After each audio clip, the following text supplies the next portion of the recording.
huh, guys? Yeah, it is. This is So great. much fun. If I do say so myself. Hey, did you know that birthday parties actually help build confidence in kids? Yeah, I did know that.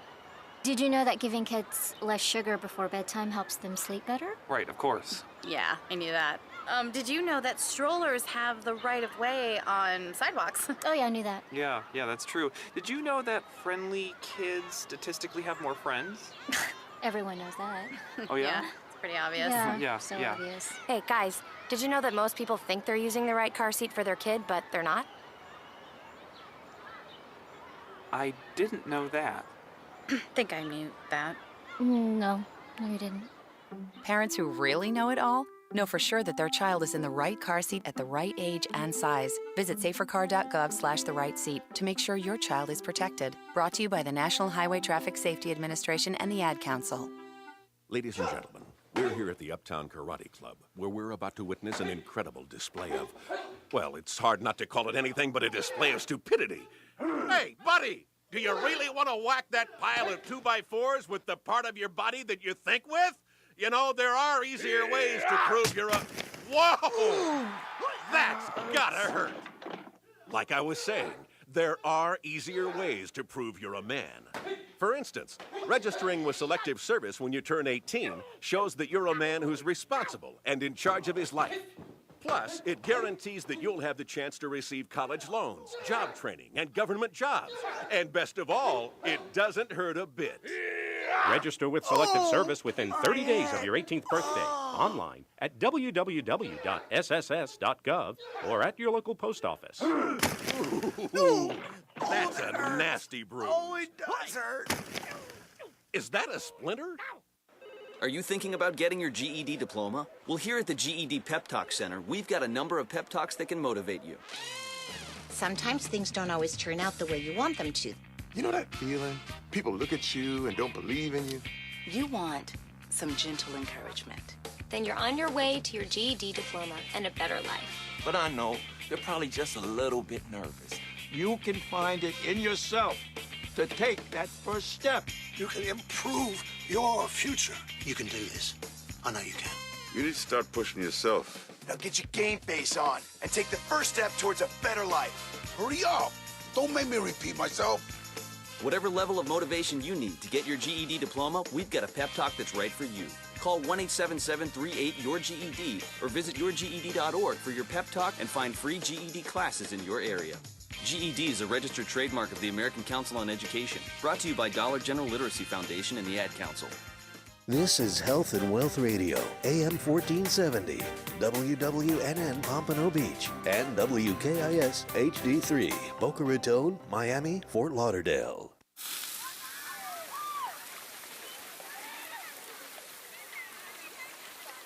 Can you tell if this burger contains bacteria that could cause kidney failure?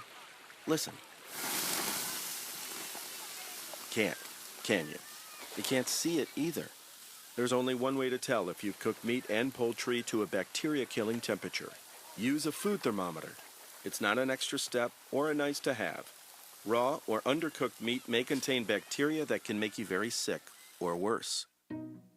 1 in 6 Americans will get sick from food poisoning this year, and roughly 3,000 will die. But you can keep your family safer by using a food thermometer every time. Learn more about this and other important information. Check your steps at foodsafety.gov. That's foodsafety.gov.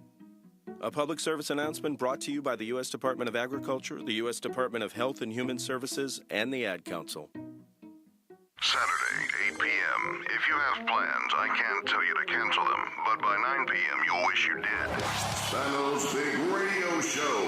Coming 8 p.m. this Saturday night. Go to Facebook.com/Spanos Big Radio Show. When it comes to your health, nobody does it better.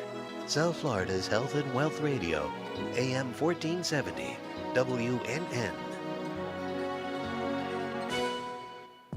Here's some great news from Tom Trento, host of the daily WNN Trento Vision Show. Due to the unparalleled success of the Trento Vision Show, You now have an amazing opportunity to advertise on the Trento Vision Show. If you want more information about this excellent opportunity for your business, please contact Tom Trento at 561-319-5533. Or you can email him, tom@trentovision.tv. The opinions expressed on the following sponsored program are strictly those of the host, guests, and callers, and not necessarily those of this station, its staff, management, or sponsors.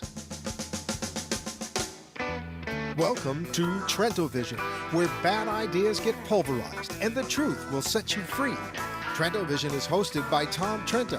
Tom can be reached at 561-319-5533 or tom@trentovision.tv. Listen and watch every weekday from 3 to 6 p.m. on AM 1470 WNN and trentovision.tv.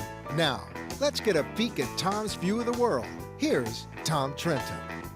Yeah, we'll give it. Yes. We're back. Yes. Hi, Wow, Tom that light Trento, went on. CJ. Light came on fast. Yeah. But I see it out of the corner of my eye. Tom Trento on trentovision.tv. Here we go with the audio. On WNN 1470, the 13th of December, 2 minutes after 4 o'clock on the East Coast, 2 minutes after 11 p.m. in Israel. 2 minutes after 11 p.m. in Israel. And watch it. Why am I telling you the time in Israel? Yes, for the people out there, Mark just got here. They can see your head down the bottom of the screen. Why am I telling you the time in Israel? Because we have a special feature right now. Skyped in live. Skype. You got to get Skype. You got to use Skype. Skyped in live from somewhere close to the Gaza. Yes, that's the same Gaza that was under attack 3 weeks ago. We have a group of good friends led by Mark Kohlberg. Mark is an international security expert, terrorism expert, runs an organization that comes to the United States, trains law enforcement personnel on dealing with international and domestic terrorism.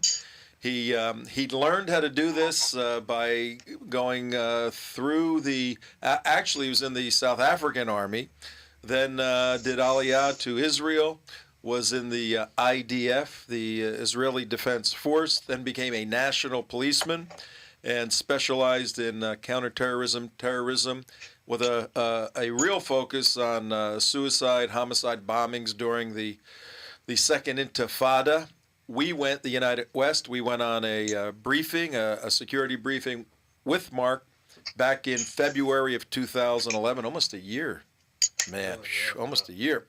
It was one of the most amazing experiences of our life, not just in our area of work, national security, but in the understanding of this unique island, this oasis of freedom and liberty and justice and entrepreneurial interest and fun. We learned going up and down the country that the Israelis are people who are hardened in many respects against the evil that surrounds them, and they like to have a lot of fun. I mean, every place we went, people were laughing, enjoying life, all of that. It was sort of a contradiction in the threat that is right there and the enjoyment in their life. Well, right now, let's go back.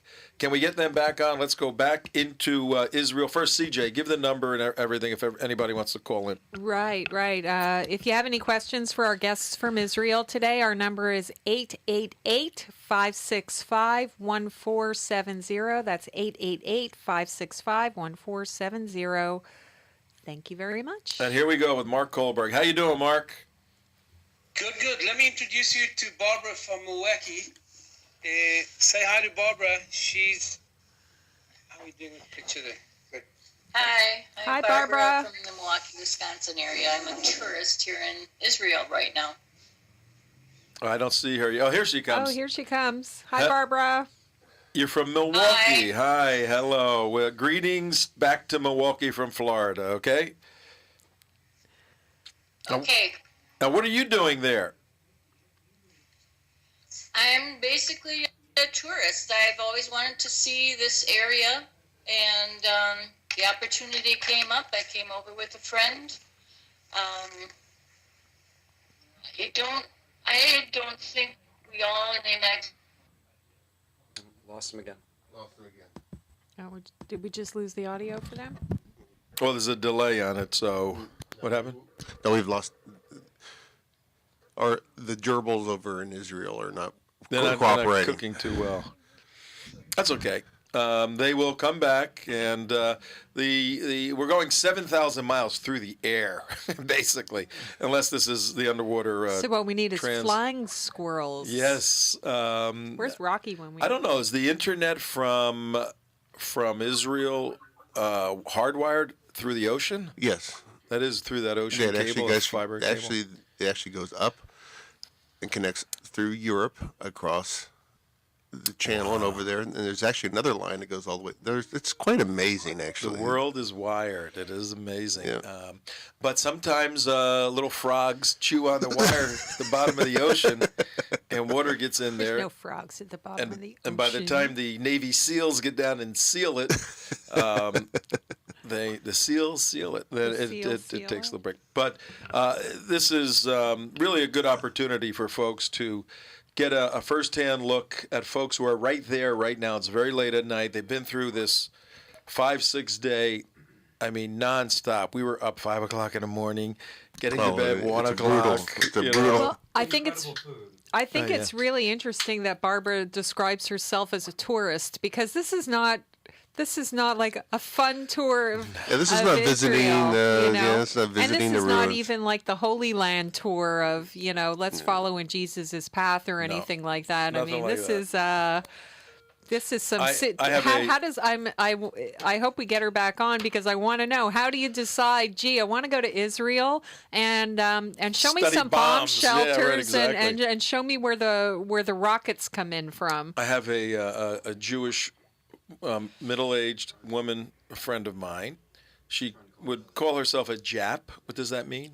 Jewish American princess. Yeah. She wanted to come with us on this tour, right? Right. She wanted to know what type of high heels she could bring. And oh, no. We said, no, this is going to be like army boots, know, you're going to be walking in mud and this and that. She goes, what? Yeah. What? And so go to she Sears and get yourself some construction boots and Teva sandals, and you'll be okay. This is not for the proverbial Boca Japs. This is not that kind of trip. Not that kind of trip. It's, the amenities, the hotels we stayed at, beautiful hotels, all of that. Mm-hmm. And, mid-range, because these things can get pretty expensive. Right. But we spent very little time in the hotel. We were up and out, and it was fabulous. Well, I thought one of the interesting points on the tour was when we went there, and they're talking about the apartheid wall that you always hear about over at the University Israel. Apartheid Israel, and how this wall separates everything, and it looks just like a retaining wall on a highway. And all of a sudden, it looks like those things on I-95. It's like a retaining wall. It's about that high, and then all of a sudden it just stops. We're thinking, well, if this is a wall to separate them from us, can't they just go around it? Yeah, right. And they go, oh, well, no, it's not a wall to separate people. It's, you see those houses over there that are pointing, right? It says, those people shoot sniper rifles at the cars going on the highway, so we build a wall to stop the bullets from coming into hitting the cars. So this is not the separate, this is the sniper wall. Sniper wall. They go, yeah. That's ridiculous. And yet the mainstream media and the college campuses are all saying, oh, it's an apartheid wall, it's an apartheid wall. And I'm going, no, it has nothing to do with apartheid. I go, what are you talking about? All the Palestinians can come into Israel, yet nobody from Israel can go into the West Bank, the disputed territories. The disputed territories. Yeah. It's a one-way street. It's a one-way. Okay, we're back. We got them back. Okay, we have Mark and was it Barbara? Barbara, yeah. Barbara from Milwaukee. Hello, Barbara. You're back with us. We're okay. We're back. Okay. Hi there. Were you able to hear us at all? No. No. Okay. I think I finished on in the middle of a sentence saying we in the United States don't know much. I meant to add about Israel, but I got cut off. Okay. Well, I wanted to ask you specifically, Barbara, how did you decide? I mean, were you just in Milwaukee one day and you decided, you know what, I want to go visit Israel and see what that's all about? And while I'm there, I think I want to visit the bomb shelters and the threat zone and see where the rockets and missiles are coming in from. How do you decide to do that kind of tour as a tourist? Well, the tour was planned before the rockets and missiles were so active. By that time, I was committed to the trip, and when people said, "Oh my God, you're not going to go, aren't you? You're going to cancel," I said, "No, I've waited all these years to go. I'm going." So it wasn't an issue. Originally, I really wanted to see things, like Jerusalem and even Tel Aviv. But all this other stuff is just kind of interesting also, very interesting, considering our life, how different it is. We don't have to worry about rockets falling in your city and protecting your young children. It's amazing. So do you have any idea, does this give you an idea of how the people in World War II lived under the Blitz or anything? I mean, I'm talking about the mentality more than the actual event. I mean, the mentality of the people you see there actually changes. Yeah. Did you notice that? Yeah, definitely. Well, just the fact that they have, the bus stops are bomb shelters, and they've got the protected daycare, and the Army's presence. We've seen various areas around Israel. Yeah, I mean, much more than we would in America. Yeah, does the town of Sderot just fill up with military personnel waiting to go, or have they all just kind of left and everything's at peace now? Or what's the kind of the sense there? Is it an occupied military town, or what is it right now? No, not at all. But there's just that you see them more. It would be more like many years ago in downtown Milwaukee when I think they must have had a camp or something nearby that sailors would come in for weekend leave. So you just saw them more. Now you see them. Yeah, this is Tom, Barbara. This question may be for Candy or maybe Mark. And picking up from what Mark just said, Mark or Candy, is there still a presence, a physical presence of the IDF on the border differently than it is normally, or has it all been stood down? Since we were there. Well, since the engagement, the war 3 weeks ago. Is it back to normal, or is there an increased force still at the border? What I do want to say, Mark, please, and I'd like to take you back 3 weeks ago, the day that they announced, or the night that they announced ceasefire. The next day I had to go into the nearest town, which is Ofakim, to the bank, and I was so upset because I really felt that the whole IDF and the whole of Israel was leaving us alone to handle this problem on our own. I took a lot of pictures, but all you saw were tanks, army personnel, trucks, loads and loads of trucks just trucking out of here, as well as tour buses that came into the area to come and pick up all the thousands of soldiers that were supposed to go into Gaza. It was very, very sad. We've kind of gone back to normal. Now, normal is we are surrounded. Okay. We have to wind it up with them, maybe. Yeah. Okay, we lost him again. Okay. Okay. I think we have a real sense of what it's Yeah, like. if anyone is interested, our viewers, listeners, on going on one of these briefings, I wouldn't even call it a tour. It's not really a tour. It's not a tour. We did very little.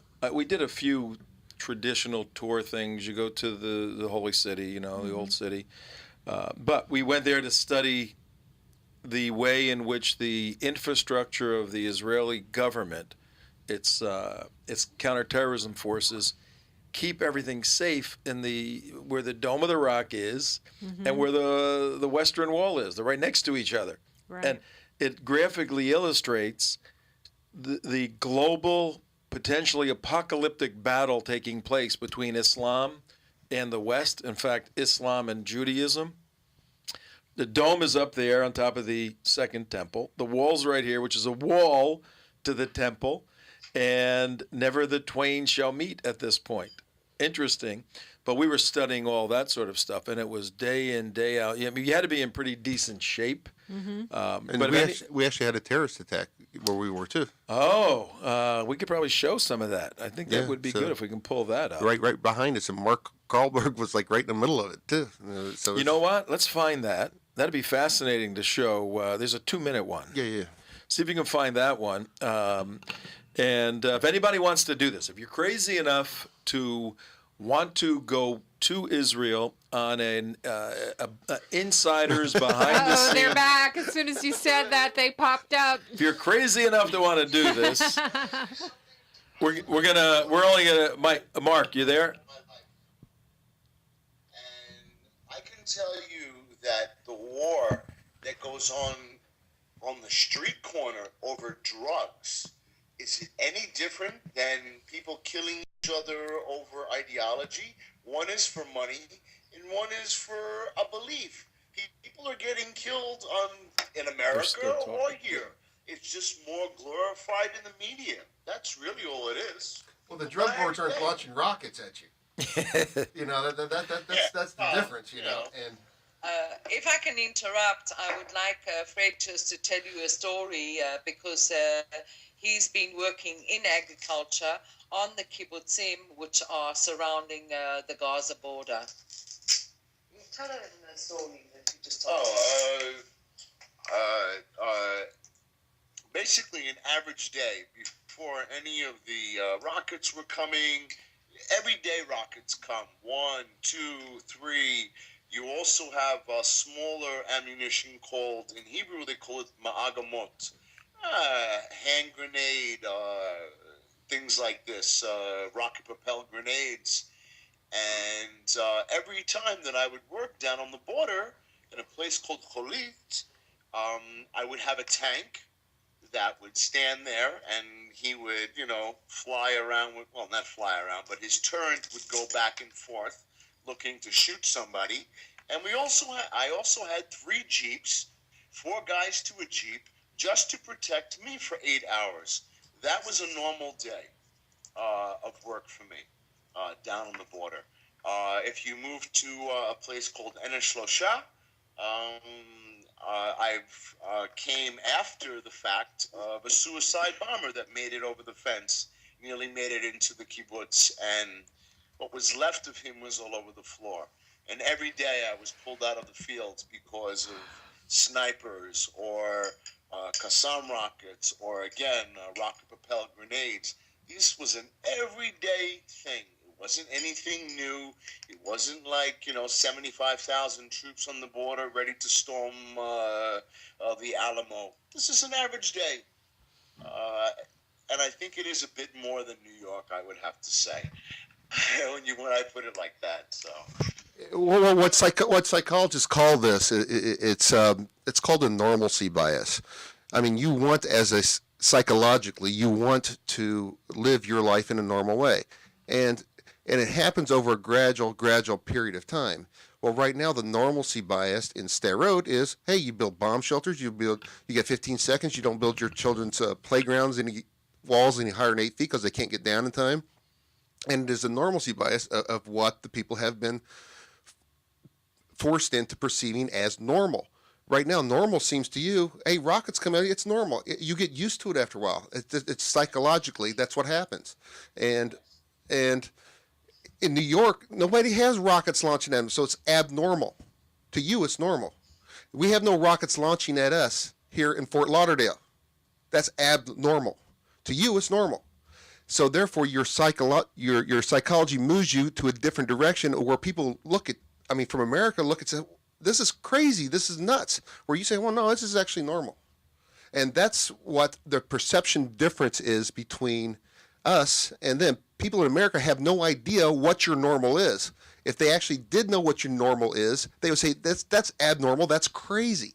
We got to solve it, but people don't know it. Mark's our in-house psychologist. Did you just get a picture that I sent you? Who just sent it to me? Yeah. All right, I'll look for it and we will put it up. No, you're absolutely right. Momentarily.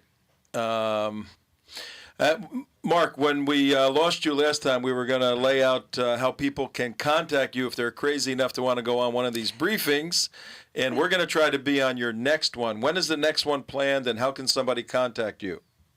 Well, we're planning for February, and I think you got to be crazy not to want to come here. That's right. That's right.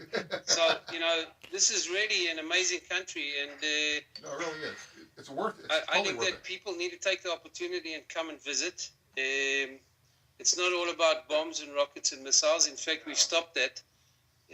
So this is still the land of milk and honey, and we're a developing country, and I think we've won more Nobel prizes, peace prizes, and other prizes that Nobel's offered than all the neighbors we have in the region, and there are quite a lot of them. Best of. You definitely won the best falafel in Netanya that we've ever eaten. That's for sure. Well, you see, this delegation said the same thing, and so we're going to agree on that as well. Yes. We'll have to export it. Let me give you my last 2 cents worth. I had the same reservations going over there before. It's like, This is Mark talking now. I had the same reservations going over there before, like most people in America. Why would I want to go to a place that's launching bombs? I tell you what, it's not.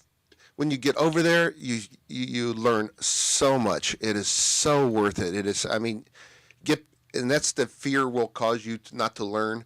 But you go over there, you're going to learn. It's a fabulous, fabulous country. I mean, it's the most diverse country that I've ever seen in the world. It's like New York, L.A., San Francisco, all crammed into the size of New Jersey. I mean, it's the whole America crammed into the size of New Jersey. The difference in the populations, the different diversity is just incredible. And what you see, and you're like, oh my God, this is what it is.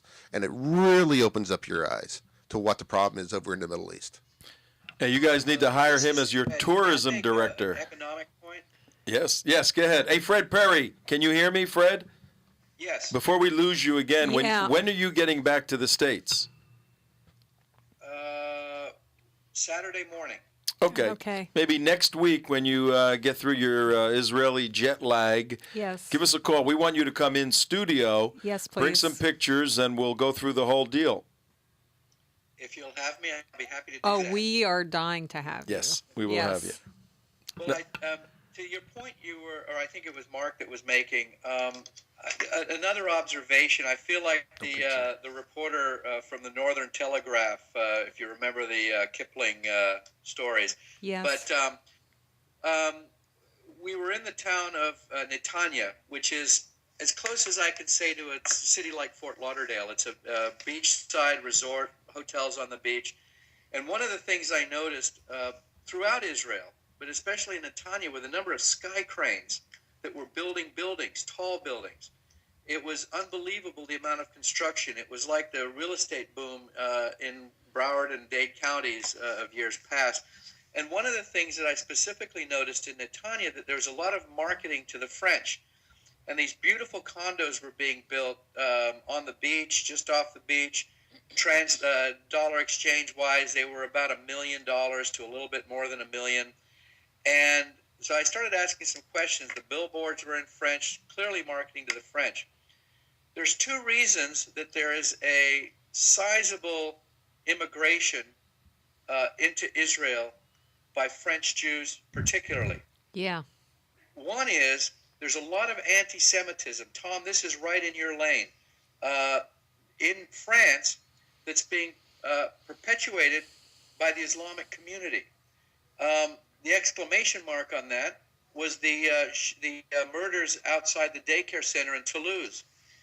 Yep. Okay. And that happened, I think it was earlier this year. Yes. And that told a lot of the French people that the writing was on the wall, especially the Jewish community. But a second thing has happened in France, and that is that their income tax rate has gone to 70%. Right. So a combination of flight of the wealthy from France, both for religious persecution as well as economic persecution, is resulting in a huge benefit to Israel because this money is coming here to Israel. The buildings are gorgeous that are going up. And when you take those 2 points, economic persecution as well as the religious persecution, I think of America's future. And Tom, both of those items are in your lane, and I'd ask you to comment on your thoughts on that observation. No. Talked about a lot. Yeah. We're all over that, and we have been. The United West has been to. In fact, 3 of us in here have been to Paris, to France several times, dealing with just this. There's a phenomenal counter jihad, counter anti-Semitism group of primarily Jewish leaders formulating in France to fight this systemically.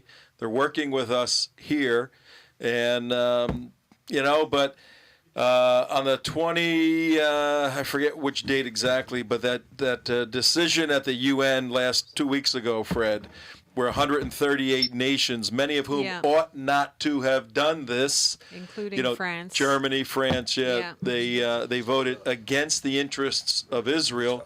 So I mean, we have this big megaphone now, blasting out 50,000 watts, and we're on the internet and all that, and it's building, and we're going to scream and yell until the cows come home. That's for sure.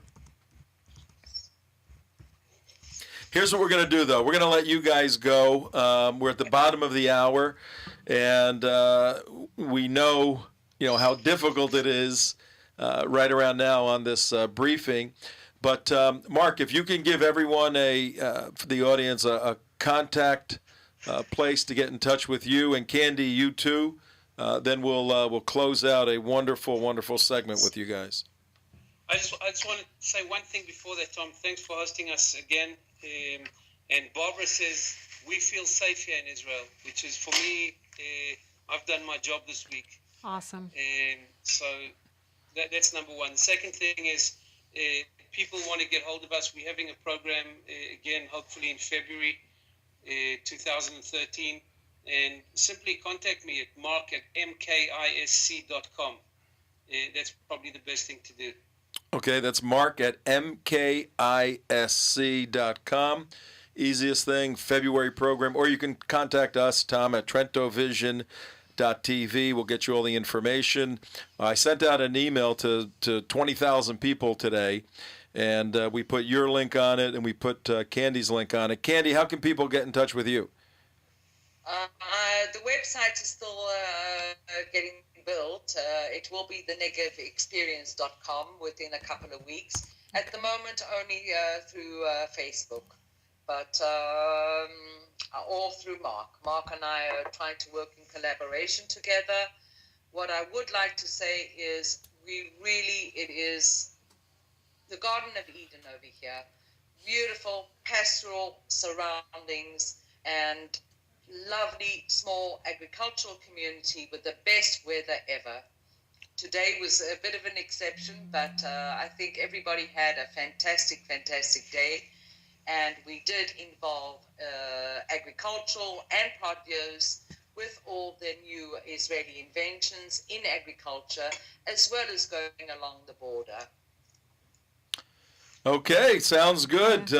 Concluding thoughts? Mark, you have a concluding thought? So how was floating in the Dead Sea? Oh, yeah, floating in the Dead Sea. Right, Did you guys do that? We did. Note to self, don't shave. Dead Sea. Yes. He's hilarious. I will leave it at that, other than to say Happy Hanukkah and Shalom to all our friends in Israel and in South Florida. Okay, thank you very, very much, That's guys. very You take care, get a good night's sleep, and stay safe from all of us here at Trento Very Vision, good the to United meet you. West. Very good to meet you, Candy and Barbara and the two Freds. And nice to see you again, Mark. Thank you. Thank you very much. Chag Sameach, and we'll speak to you soon. Bye-bye. Bye-bye. Okay, very nice. That was nice. That is nice. Yes. Mark is the kind of guy that he's a real professional. I mean, a very serious professional. And you'll see that in a minute. We have a special feature for our viewing audience and our listening audience. And the listeners can go to TrentoVision.tv in the evening or anytime they want to watch this. Is this queued up? The attack? Yeah, we're pulling it up right now. Okay, tell me when. Give me like how much time I have to. A minute and a half. Oh, okay. Seva Adam.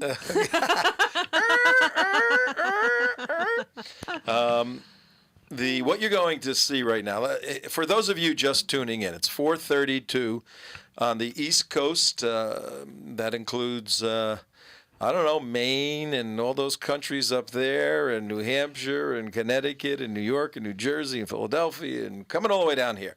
It's 4:32 in the afternoon. You're on TrentoVision.tv if you're watching, or if you're listening in your automobile, you're on WNN 1470. So lock that little button in, 1470 WNN.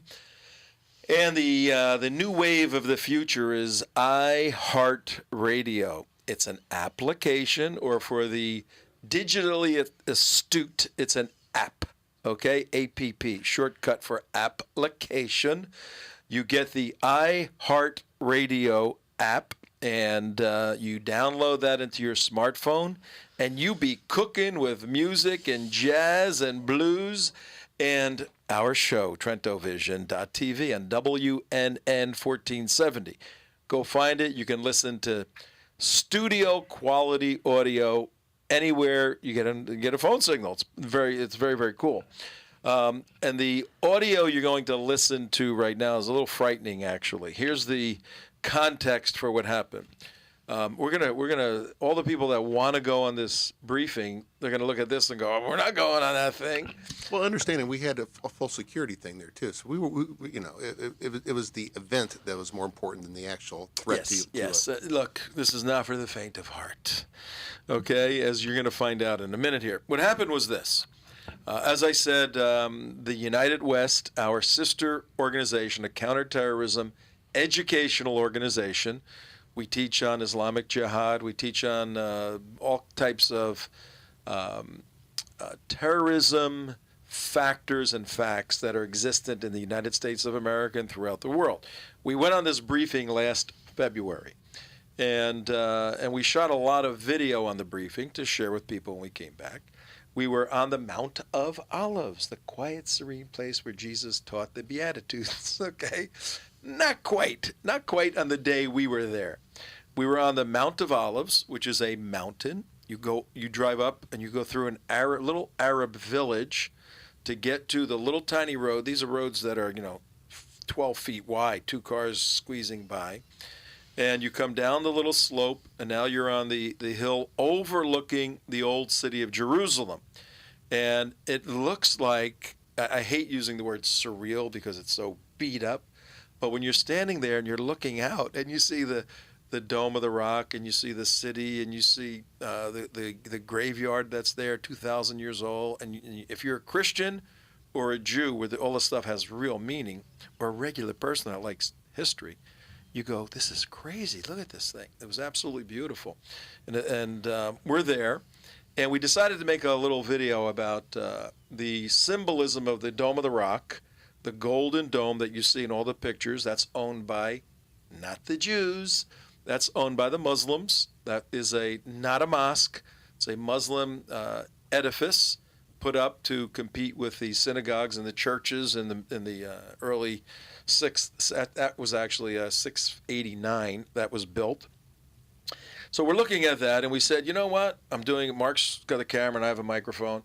I'm saying that little piece of dirt right there, that's what the whole world is fighting over. Right. That place right there, all the terrorism, everything. This is it. You're like, what? What is going on? What's happening? Take a look. We'll show you what's happening. I'm standing at a very specific location on the planet Earth.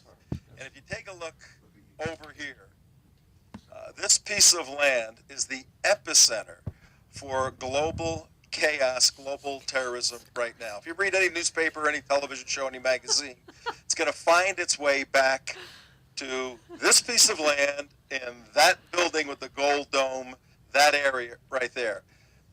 Watch as we look at the counterterrorism problems that Israel is facing, and watch as we show how that holy city, that old holy city, will fundamentally impact every viewer's life in the days and weeks and months and maybe years to come.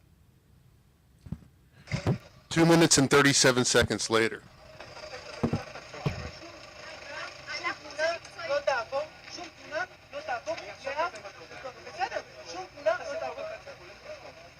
Okay, roll? Yeah, okay.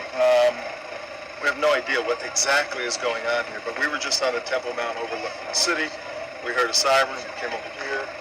You can see that the windows are smashed out of this car, and we have police here, we have an ambulance here, and there's sort of an investigation going on, and our host, Mark, is in the middle of the whole deal, sort of helping direct traffic. So let's just take a look. Fix your microphone. 2 men were randomly attacked by terrorists.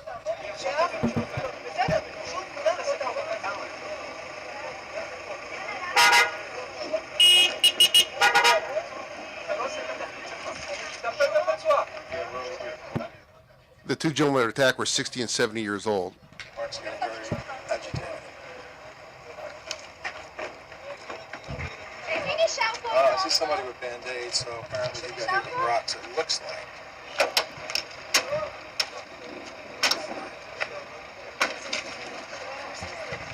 If this is... there's a rock on the ground, someone threw a rock. With the rock. Zoom into the rock, yeah.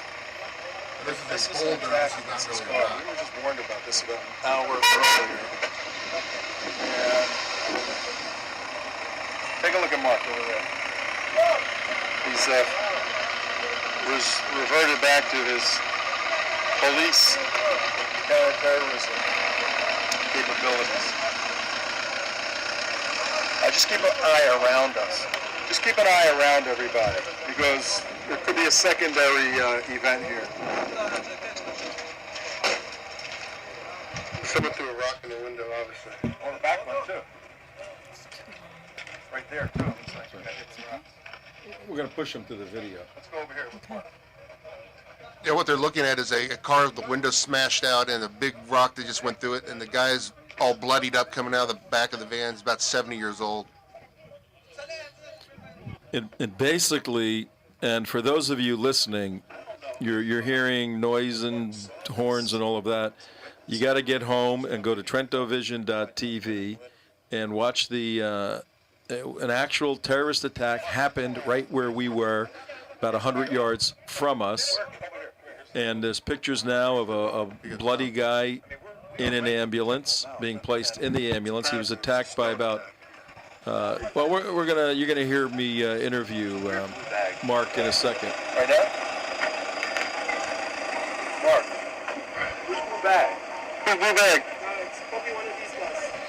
Well, tell us what's going on. I should come by the car. Mark Kalber. Yeah, this is the fellow that we just, here we go.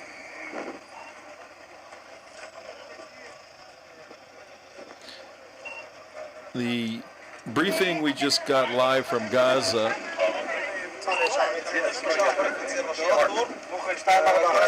From Mark.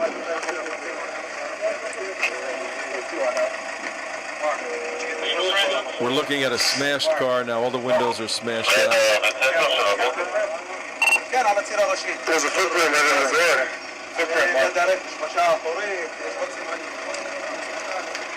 You gotta let these fingerprint right on the car here. The car's all smashed in. What happened? What happened was they were coming down this road. A group of Palestinians or Arab Israeli kids attacked their car with the blocks that will show you in this car. And When did this happen? Yeah, 2 minutes ago, 5 minutes ago. Did you see it? Yeah. That's why I left you guys. You saw the attack? Yeah, look, it's just here. It's like 2 minutes from here. 200 meters up the road. And how did he get down here? Just He drove. The guy's injured. He was with the old guy in the car. That's what happened. Why did they do that? Why did they do that? They're trying to find out what happened now. What do you think? What I think, we'll ask what I think afterwards. I just want to, I don't like all the people around me here. Okay. So we'll talk about it It's afterwards. a very tense situation. Very tense. Because you don't know if there's going to be a secondary attack. Okay, well, all right, now here's where we take off. Watch this. Yeah, they threw stones and rocks in the car. Attacked the guy about 200 meters from There's the here. bricks over there. He escaped and drove down here. Yeah, basically a group of Palestinian youth attacked this car and an old man driving it as he was coming down the road. He took off to evade the attack, but they broke the windows and come over here. You can see as he was speeding away, one of the guys left a pretty significant detail right there as he kicked out, which may have helped break the window. So another day in the neighborhood. We'll wait for the cop to.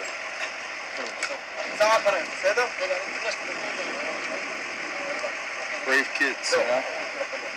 Right.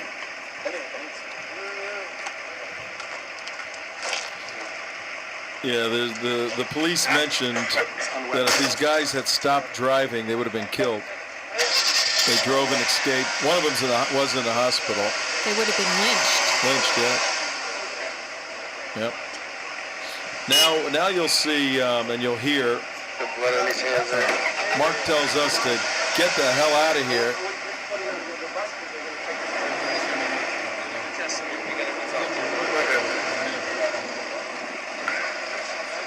This is the longer version. Yes.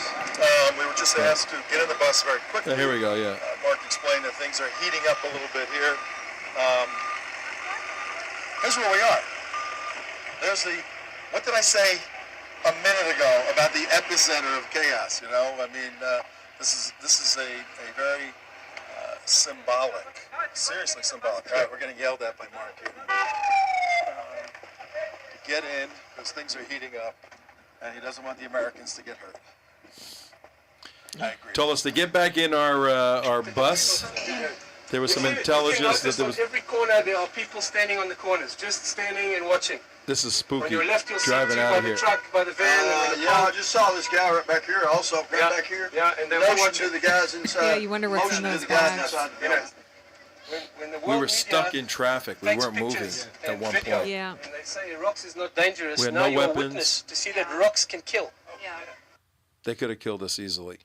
I was very uncomfortable. I've been in a lot of crazy things. I was Yeah. uncomfortable there because there was, I mean, we were in a glass coffin. And the spooky thing was looking at these people. They're just looking at you like with death stares. It's like and these people who attacked these two. These people are 18-year-old Arab kids who hate everybody. Who hate Jews. Yeah. You know, there's such a loathing Jewish hatred. I mean, and that's in the city, in the culture, that's where it actually stems from. What does Invisible Mike? What were your feelings On what? in that bus? You were in that bus. No, that was a hectic area. It was sketchy. It was wrong side of the tracks kind of place. What did you think? Exactly that. It was, You think anything was going to happen, or?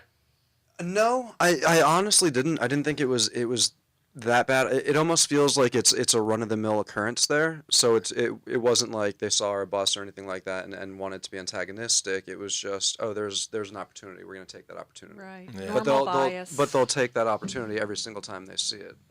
Yeah, even more now. They have their state. Yeah. Except they're probably Arab Israelis. They're Arab Israelis. Yeah. Once again, you run into that normalcy bias. Yeah, that's This what is I not just normal to us. I mean, but it is normal to these people, and it's weird how you get used to weird things, even in the most extreme situations. How your mind changes to make, oh, okay, this is normal. to Right. accommodate for it. Phew. Right. Well, it's oh, 40. well, look where I am, so no wonder. It's 46 minutes past 4 o'clock, and we are dealing with terrorism in the Middle East, terrorism in Israel. We're recounting right now, Mark, myself, CJ, Mike. We're recounting an intelligence briefing that the United West had in February 2011 in Israel. We're recounting it because for the past hour and a half, or one segment and one half segment, we got a live feed from Israel, from an area right by the Gaza, an area that had received several hundred rockets in the past during that 8-day engagement. Yeah. We got a live briefing from Mark Kohlberg, our Israeli friend who is a international security expert. They just told us what's going on in Egypt, what the feel is, what's going on in Gaza, what is going on in Israel. And one of the issues that we discussed was the level of terrorism problems in Israel. And we just pulled up a video that we shot back in February. And we were on the Temple Mount, right at the Mount of Olives, overlooking the old city. You can see the gold dome glistening. And I'm talking about terrorist attacks. And a terrorist attack happened as we were speaking. Right. That's all the noise and everything the listeners of Trento Vision just heard.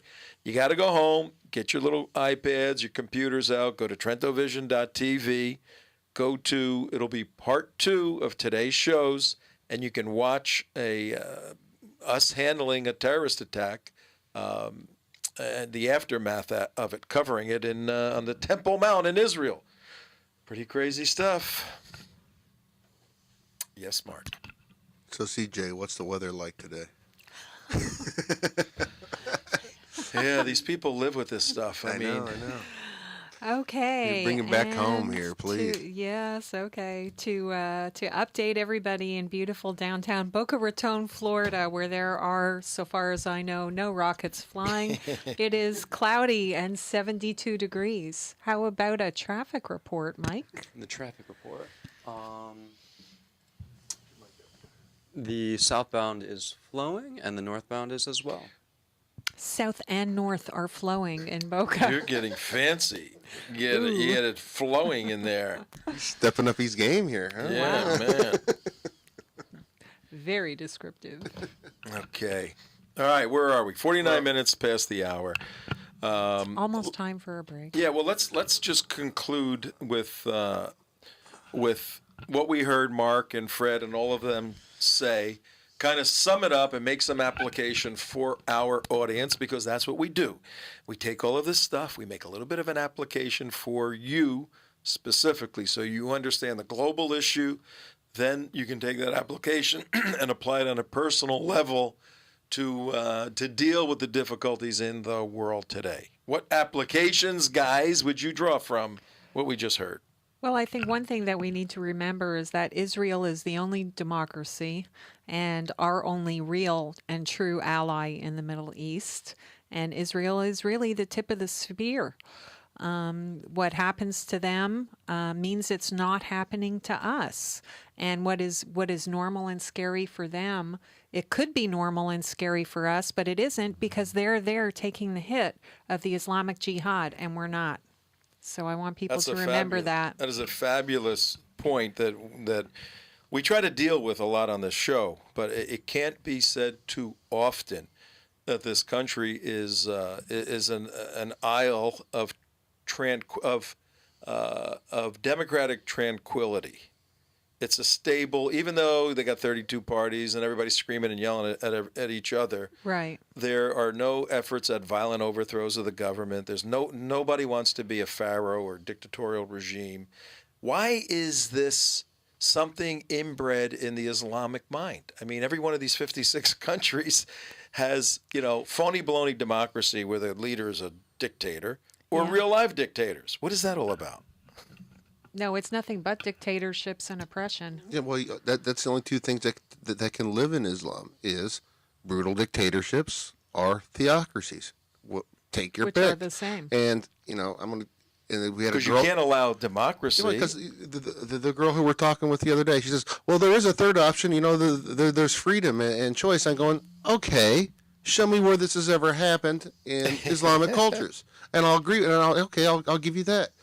Right. In fact, I'll give you just the opposite. You go down to Comoros. We were talking about that the other day. Yeah. It had freedom and democracy under French rule, but then the Islam came in, and where did it immediately go to? Right. Well, it went to dictatorial leadership and theocratic rule. It's a perfect case study. Timor, that little crazy country of Timor, had to split into East Timor because the Muslim rule was destroying Christians, and they said, "Forget about this." They made their own country. All of you people Sudan. with the bumper stickers that say coexist. Oh, that's so. Those coexist bumper stickers. You're living in Twinkle City. You are. Islam Pull that does up. They not coexist. coexist with anybody. Islam exists to dominate and subvert and eat up and kill everything around it who isn't like itself. Period.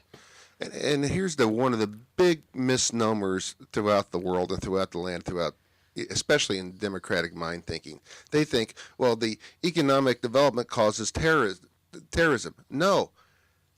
The insertion of Islamic rule causes economic depravity and terrorism. It's the other way around. You can't build up an economy by giving it money to a bunch of people who just want to kill, where death is their option. Right. And that is their salvation. This is a culture of death, not of life. But there's another irony here, because you got Saudi Arabia, you got the Gulf states, the oil-producing Gulf states, and they're extremely wealthy. These guys change their palm trees up and down their driveway every day, and they have some stability. I mean, there's stability in Saudi Arabia because it's a dictatorial regime. Dictatorial theocracy. But watch what happens. Wait a minute. Watch what happens. They have so much money, right, that it seems to counter your theory that if you give Islamic rule money, then there's economic depravity. Well, certainly not in Saudi Arabia, because there's so much money. It's being so few people. Welfare state. It's the largest welfare state in the yes, world. But the jihadis look at it and say, we're going to kill you. The United States now has to protect Saudi Arabia, because if we moved our protection, the jihadis would say you're violating Islam. They would kill them, and then we're back to just total destruction all over the place. Well, and your premise, you're saying that they're economically stable and everything like that, is actually a falsehood, because that's where a lot of the money for terrorism is funneled out of, is from Saudi Arabia. They have trillions and billions of wealth. That's why they have to do that. They have to, in order to keep the jihadis away, they got to extend the. They got to pay for the madrasas and the Wahhabists and all that stuff. We got to pull up the one time in the future is the waste disposal trucks. I'll put it politely. in Qatar.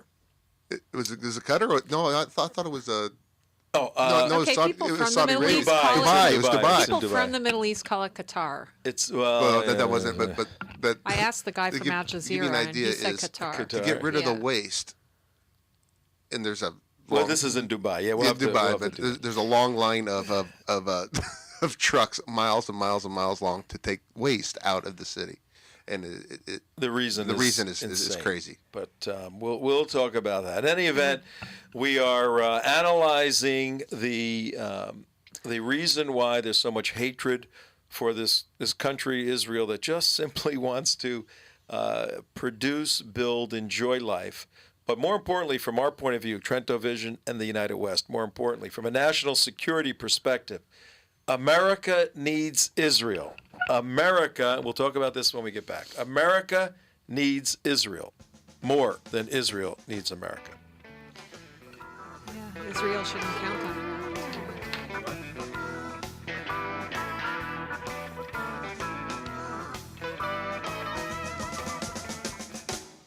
Thanks for tuning in to Trento Vision, where bad ideas get pulverized and the truth will set you free. Tom Trento can be reached at 561-319-5533 or tom@trentovision.tv.